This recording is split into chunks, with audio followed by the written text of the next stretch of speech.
It's the Atlanta Falcons taking on the New Orleans Saints. The weather this time of year in the South, perfect. Fall football weather, and we've got the roof wide open here at Mercedes-Benz Stadium in the heart of Georgia. The scene a few moments ago, here it is. It's unlike any other in sport as both teams made their way out of the tunnel. These folks are fired up as their guys are ready to do battle between the New Orleans Saints and the Atlanta Falcons.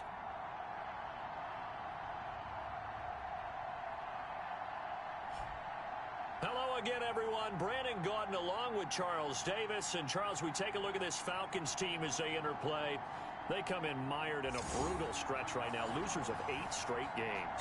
Can you imagine going 2 straight months without winning a game and still trying to hold it together? They've got to find some inspiration somewhere that can lead them to a victory. Meanwhile, for the visiting Saints, they have certainly got it rolling of late. Winners of 6 in a row. And it's simple. The more you win in the regular season, the more likely you play at home in the postseason, and that can take you deep into January. So here come the Falcons now to get the football for the first time. As we get a peek at the number 2 overall pick from the 2016 draft, standing at 6'5", Carson Wentz. He had the numbers of a game last week that if you win, you talk about him being a gritty guy, managing the game, getting it done. But they lost. So obviously 2 interceptions, 1 touchdown pass, that's not going to be good enough. Got to get that changed around.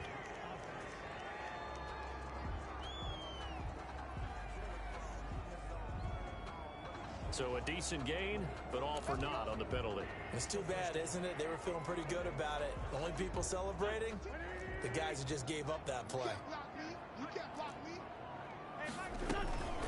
From the shotgun now, here's an inside give. And he is met at the line of scrimmage, and he goes down right there.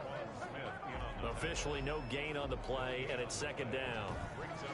As usual, the hallmark of a good run defense, linebackers making plays near the line of scrimmage.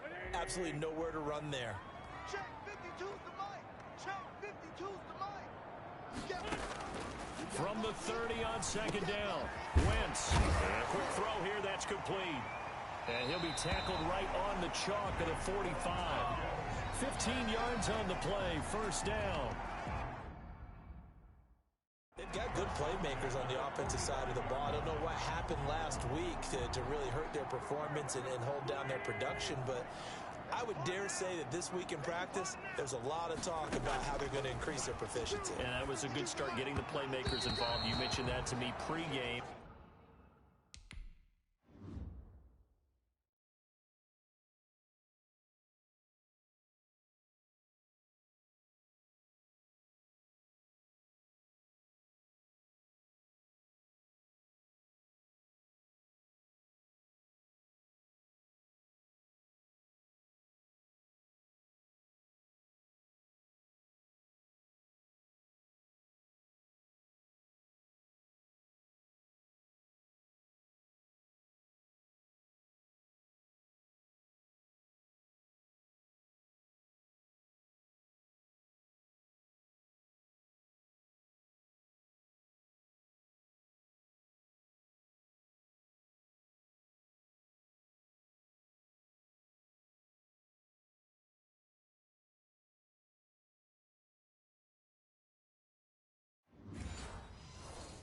That's what they did there. Yeah, I think a lot of people think the coaching staff really gets on them, and that's how they motivate them.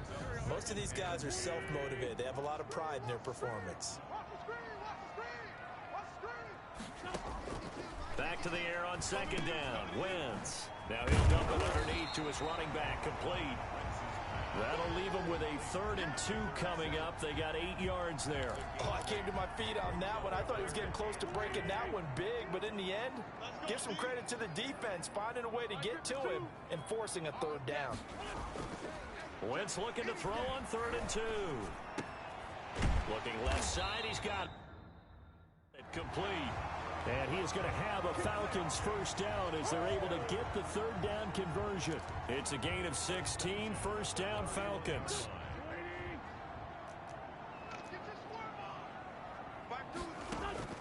Now Wentz again. It's a short one here, complete to his tight end. And he's going to get this down near the 20-yard line. They get 10 more there, and I'm believe that'll be enough for another first down. It will.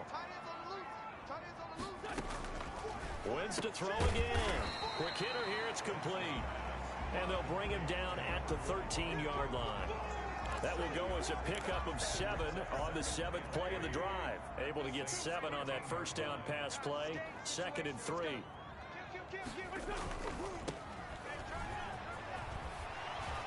And he'll take it into the end zone. Touchdown, Atlanta. A great play there with touchdown number 8 on the year. And the Falcons have taken the early lead. And they do exactly what they wanted to. Opening drive, they get into the end zone. They do it on the ground. And not only is the person lugging the ball happy, of course, because he got it into the end zone. How about the offensive linemen and receivers who are blocking for him? They have to feel great about themselves, sticking it in the end zone on a running play. And not much happening on the return as he'll get this to about the 23. At their own 23-yard line.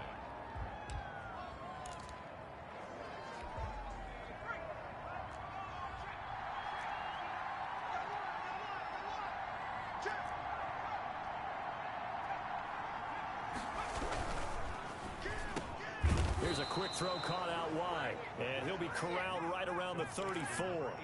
A gain of 11 to kick off the drive, and it's a quick first down. And the Saints first down.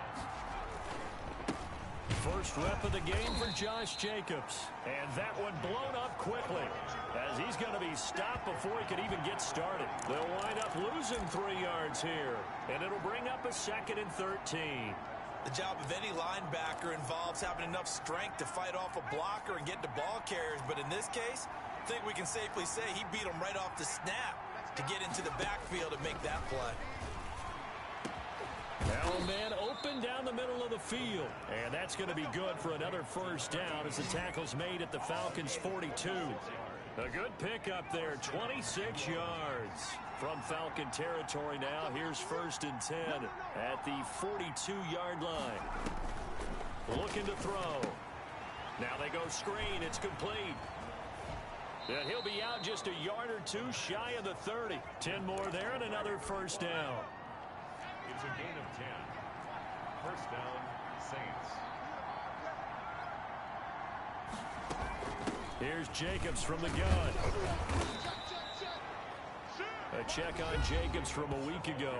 12 carries, 59 yards. And well liked by his teammates. In fact, I got on good authority, even though I'm not an investigative reporter, that in their team meeting this week, the offensive line stood up and said, Coach, we've got to have better yardage for this guy. He's number 9 in the league. He's got to be in the top 3 before the season's over. Let's run the ball. A throw over the middle taken in. And that's going to be good for another first down as the tackle's made at the Falcons' 15-yard line. 12 yards there as they move the chains. Line of scrimmage, the 15. It's 1st and 10. From the red zone now, they'll look to throw. Oh, it's a screen pass. That's complete. And they go the wrong way here. Knocked back to the 20. So it goes as a completed pass, but they lose a full 5 yards. So after a rare misstep on this drive, they'll try to make amends on 2nd and 15.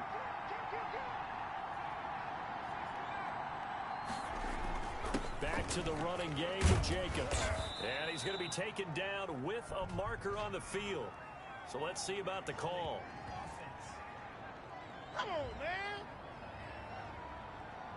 So some holding over on the left side of that O-line. And I know for the guys trying to move those big defensive people, they'd love for them to stay in one spot, but they move around so quick and so fast that sometimes you just have to grab them. After one, 7-0 on EA Sports. Falcons 7, Saints nothing.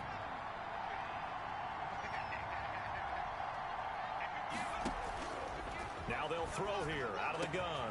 That is caught at the 7. And he doesn't quite make it, taking it within an eyelash. Dropped at the 1. First and goal. That one nearly 30 yards, 29 officially. Check 15, check 15. Watch out, watch out, watch out, watch out. And he is not going to get through here on try number 1. They stop him at the goal line. call it no gain, and it's going to be 2nd and goal. Another shot from the one on 2nd and goal.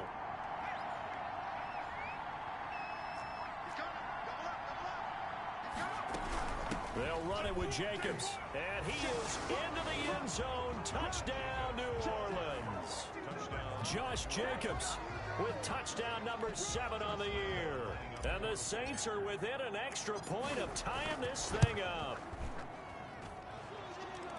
They were able to stop him at the line on 1st down, but this time he punches his way through. And sometimes just because you're stopped on the first run, it doesn't mean the play call was bad or incorrect. You might just need better execution and just a tad more determination. And they got it done on the 2nd try. Takes this about 5 yards deep. And he'll decide to not bring this one out as their drive will begin at the 25.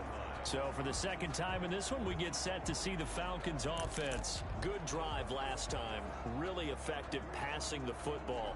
Do you maybe mix it up, now go to the ground game and surprise the defense a little bit? I would anticipate the defense making some changes, but I wouldn't necessarily just absolutely go in the opposite direction. They're doing so well throwing the ball. I wouldn't change it up until they showed me a reason to do so. A running play there, going to get 10 and a quick 1st down. We use the word relentless a lot with guys who are aggressive on the field. In this case, it really fits, doesn't it? How about his ability to break tackles and his feet never stop moving? Watch the screen. Check 52's the mic. Check 52's the mic. Throwing on first is Wentz. Firing quickly here, and that's complete. And he's going to get a solid gain of 9 before being brought down. 2nd and right at a yard. 2nd and a yard at the 44-yard line. And right side, they're going to go option here. And he'll lose yardage here. Back at the 41. This defense has really flown around in the 1st half. They've gotten to the ball carrier before they can really get started. Offense got to come up with something else in order to try and get this running game going. Wentz now to throw. And this is going to be incomplete. Now that's a good bounce back after giving up a touchdown on the opening drive. Just 1 1st down permitted and then out. Obviously no loss of confidence with that defense, and now they get to turn it back to their offense. And he couldn't get it to check up. That kicks all the way into the end zone for a touchback. New Orleans Saints, they get ready to set up shop for their 2nd drive. And, Charles, if the season ended today, and it's not going to, we still have December left. More football. We're only in November. But they would be a wild card team. And that's great. They'd be in the playoffs, but you know they're trying to bump up to be one of those division leaders. That guarantees you at least 1 home game in the playoffs, and that's what you're really seeking. But there also isn't much margin for error for this team, right? Because right where they're sitting, a 2-game losing streak could have them out of the playoffs, so they've got to make sure they continue to keep the momentum going. Absolutely. There's some sharks smelling blood in the water behind them. Here's a 2nd and 5 now from the 25. He'll look to throw. Under a heavy rush, and down he goes. Well, the beauty of screen passes is they take a little time to develop, and they can often hit big, but sometimes they take too long to develop, and sometimes you get sacked. Yeah, what's perfectly called for a defense to attack a screen? Typically a blitz, and even though people think that the screen operates against the blitz, if you have the blitz called and you still cover the screen, that allows your blitzers to get there.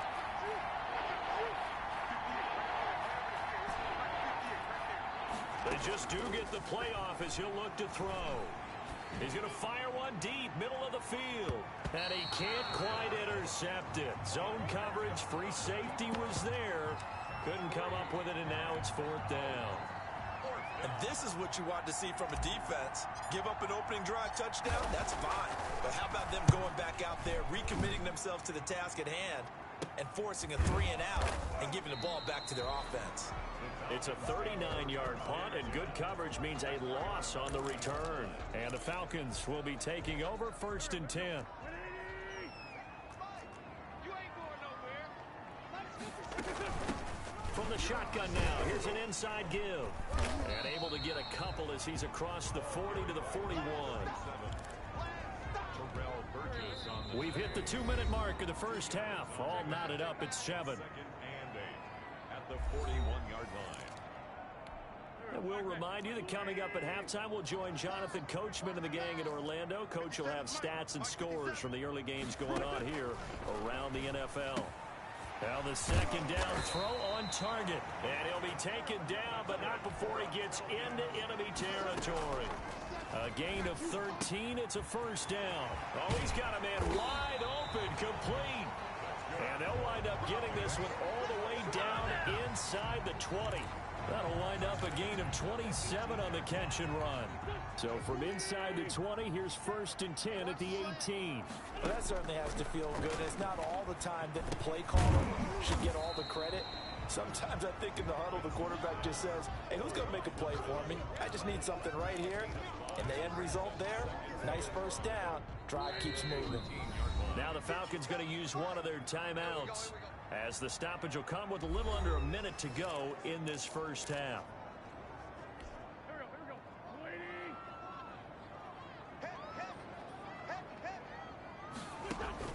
Throwing again on second down. Wentz. And that's off the mark, incomplete. That one doesn't find its target, but all in all, he's been much sharper this week. He was under 50% a week ago, and now he's up over 70%. Well, you know it's standard for quarterbacks and receivers get together for a little extra time each and every day in practice. I get the sense they got together for a lot of extra time this week to try and improve that passing percentage, and it's worked out quite well. The Falcons going to use the second of their timeouts as the clock stops here with 46 seconds remaining in the first half. And they've got 3 tight ends here on 1st and goal to add some extra mass. 57, Mike, 57. Again, they'll throw with Wentz. And that is caught. Touchdown, Falcons. From 6 yards away. And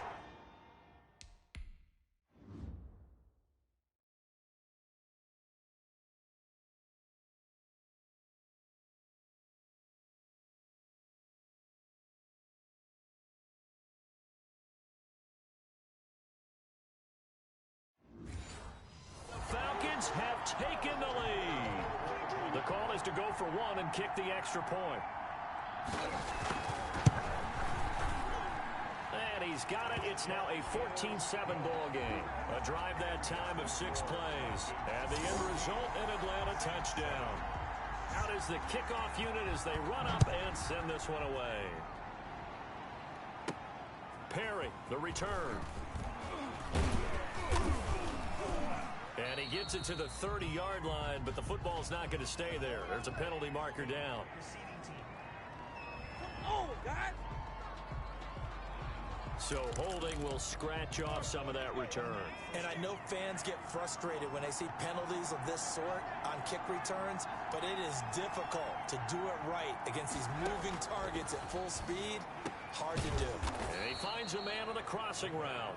And he'll get this up to the 34-yard line. First down yardage on the first play of the drive. Give him 14. And this is a guy who last week not only helped his real team, but really helped a lot of fantasy teams. 3 trips to pay dirt. They've got to contain him. And watching him play is like going to lunch with you when you order that combo plate, right? In this case, his combo plate is he can go over the top of you and catch it in front, turn it into a big gain, run past you, and then uses his size and his physical abilities to keep you away from the football. Hard to defend this guy. Reigning NFC Offensive Player of the Week. Back to throw now on first down. Into a double team, and it's intercepted. Picked off at the 33. And his guys have got it back at the closing stages of the first half. About set to begin their next drive, the Falcons offense at the line. And from this spot in the field with the clock where it's at, you think we're just going to see a knee and that's it? And I think in this situation, that's the proper play. But we do know there's some risk takers out there that may want to take one more shot before the clock runs out. And now due to apparent time constraints, we fast forward to the beginning of the second half. The Falcons back to receive. They've got the lead, and they'll get this football as the second half gets underway. And that decision to bring it out ends up not being a good one. Costs him about 5 yards as he's tackled at the 20. Out come the Saints now. They'll go on offense first here to begin the third quarter. And in enemy territory last time through the interception. We'll see what they do on this drive. Can't wait to see how it alters what they decide to do in play calling. Do they continue to throw the ball? Do they want to lean more on the running game? It'll be an interesting sequence of plays that they've got coming up. Does it often affect the play calling with the interception? How much does that change what you do? I think it does, depending on why the interception was thrown. Sometimes it's just a matter of the defense made a great play, so you continue to come back. But if it's on you, if the offense just doesn't have the confidence, if they're a little bit shaky, maybe try and take the pressure off.